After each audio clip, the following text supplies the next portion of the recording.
పూస వంటి శ్రీవిల్లిపుత్తూరులో జన్మించినటువంటి గోదాదేవిట. ఏమిటి ఎందుకు అంత మాట వెయ్యడం అంటే, ఆ శ్రీవిల్లిపుత్తూరు ప్రపంచంలో మణి వంటిది అనడానికి ఒక రహస్యం ఉంది.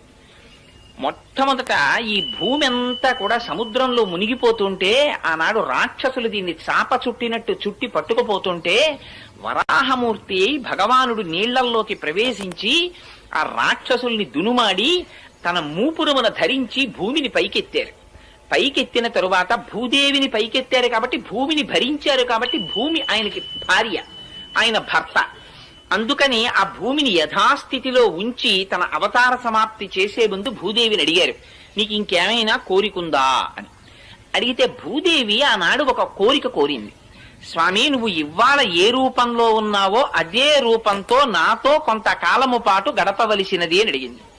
తప్పకుండా అలాగే గడుపుతానని ఆదివరాహమూర్తి అవతారములో ఉన్నప్పుడు